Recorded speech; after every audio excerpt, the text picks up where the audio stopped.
आइए शुरू करते हैं। पिछले वीडियो में मैंने बात किया था कि कौन कौन से टेस्ट जो है लेबोरेटरी में नए साइंस बेस पर बढ़ता जा रहा है, रोज़ नए नए क्या क्या डेवलपमेंट हो रहे हैं। तो मैंने आपको बताया था कि कुछ सीरो टेस्ट भी आए हैं, एलाइजा सीलिया भी इसका होना शुरू हो गया है कोरोना वायरस का।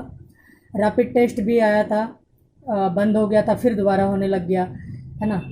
अब इस बीच में आरटीपीसीआर तो थे ही पुराने से, अब इस बीच में एक रिप्रोडक्टिव वैल्यू टेस्ट किट आए हैं जो नॉन इन्वेसिव टेस्ट किट है और इसको डेवलप किया है इजराइल ने। इसमें बेनिफिट ये है कि बहुत कम समय में इसे टेस्ट किया जा सकता है, बहुत कम टाइम के अंदर ही इसकी रिज़ल्ट कोरोना वायरस का रिज़ल्ट इसमें आ जाएगा। और दिल्ली के अंदर काफ़ी सारे अस्पतालों में इसका ट्रायल भी चल रहा है, लगभग 10,000 पेशेंट पर ट्रायल हो चुकी है। बड़े बड़े अस्पताल गवर्नमेंट के जैसे आरएमएल वगैरह है ना, इस तरह के कई सारे अस्पतालों में इसकी ट्रायल हो चुकी है। अब बात करते हैं कि जो पहले जो टेस्ट हो रहे थे जैसे आरटीपीसीआर, इसके बारे में तो काफ़ी कुछ डिस्कशन हमारे पुराने वीडियो में आप देख लीजिएगा, उसमें मैंने काफ़ी कुछ क्लियर किया है आरटीपीसीआर के बारे में, सीरो के बारे में और ये रैपिड के बारे में।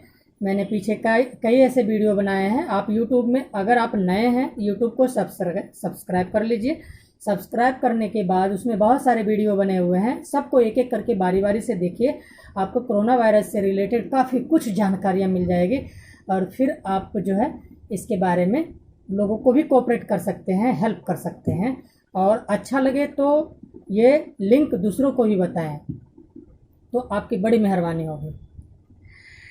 अब बात करते हैं आरटीपीसीआर में होता क्या है। आरटीपीसीआर में जो टेस्ट हो रहा था, अभी तक क्वालिटेटिव टेस्ट हो रहा था, अब क्वांटिटिव इसका जो है वो वैल्यू निकाल लिया गया है और इसको, इस वैल्यू को कहा गया है सीटी वैल्यू। सीटी वैल्यू का मतलब होता है cycle threshold value. Cycle threshold value में ये बताया जाता है कि आपकी वैल्यू कितनी है। अब अगर आप कोरोना वायरस का टेस्ट कराते हैं, अगर नेगेटिव है तो इतनी ज़्यादा बात नहीं है, अगर पॉजिटिव आता है तो आप लैब से पूछने के हकदार हैं कि मेरा कोरोना वायरस पॉजिटिव टेस्ट जो है पॉजिटिव आया है, आप इसका सीटी वैल्यू बताइए, है ना। तो वो आपको सीटी वैल्यू भी बताएंगे कि आपका कितना है। और मैं आपको बता दूं कि सीटी वैल्यू जो इसका फाइनल की गई है बात, वो 24 नंबर है। 24 इसका नंबर कितना है? 24 है। इफ सीटी 24 नंबर, दैट मीन्स पॉजिटिव हो सकता है ना।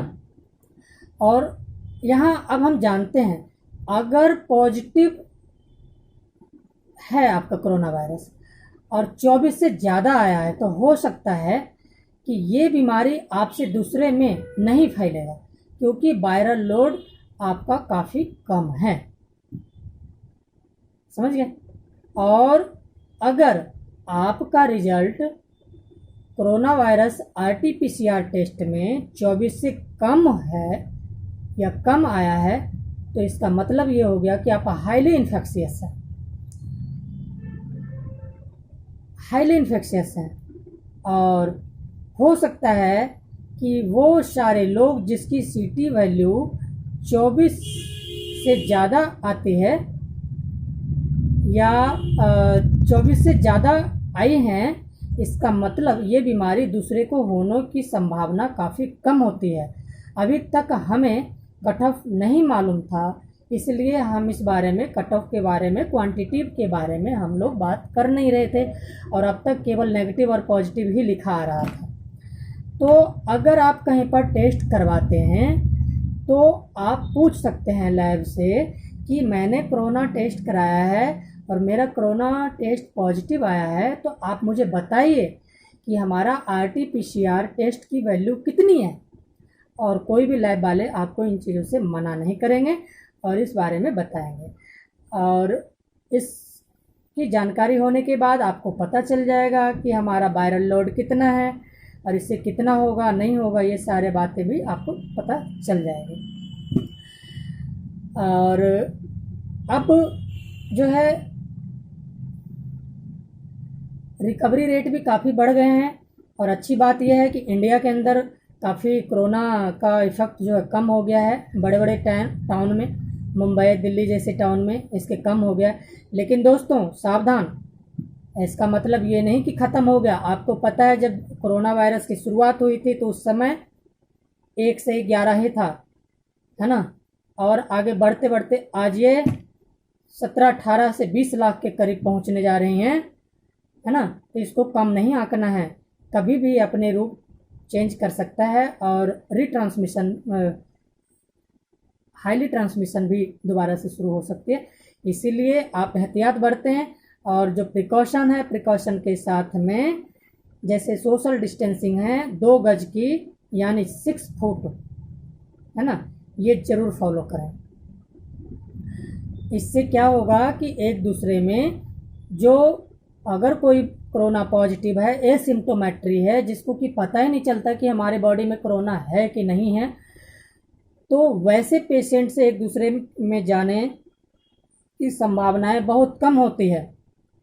क्यों? आपको मैंने पहले काफ़ी सारे वीडियो में ये सब मैं बताता रहा हूँ कि ये वायरस जो फैलता है वो नाक मुंह के सहारे एक दूसरे से उस ट्रांसमिशन होता है, एयर में जाता है ड्रॉपलेट्स के थ्रू और एरोसोल के थ्रू एक दूसरे में ट्रांसमिट कर जाता है और हवा में इसी तरह से ट्रांसमिट किया है, फैला है, तभी आज जो है इसकी मात्रा इतनी ज़्यादा हो गई है।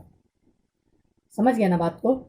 तो दोस्तों प्रिकॉशन बहुत, health hygiene and face hygiene continue रखनी है अभी, और उम्मीद है कि अगस्त सितंबर या अक्टूबर में इसकी मात्रा काफ़ी कम हो जाएगी, तब जा कर के फिर जो है इस पर थोड़ा सा ढिलाई दी जाएगी।